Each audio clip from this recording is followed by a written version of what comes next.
Qeverisja LSDM-BDI është opsioni më i parapëlqyer nga shqiptarët, kështu thot anketa elektronike e agjencisë Jurnal, e cila ka pyetur lexuesit e saj nga data 10 gusht e deri sot se cili nga opsionet e qeverisjes në mes partive maqedonase dhe shqiptare do të ishte më i mirë për shqiptarët.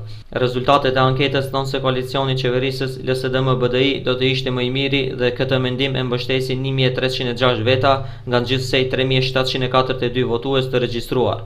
I dyti opsion më i parapëlqyer rezulton të jetë LSDM-PDSH, për të cilin kanë votuar 1051 veta.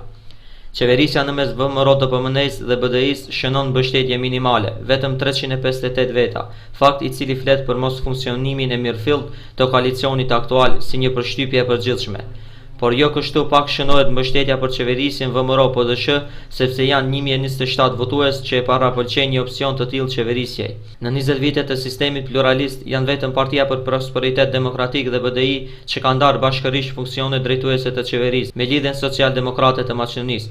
E paprovuar ndonjëherë është qeverisja në mes LSDM-s dhe PDSH-s si një opsion jo shumë i mundshëm, të paktën aktualisht për shkak të historisë së kundërthënieve dhe antagonizmave mes tyre.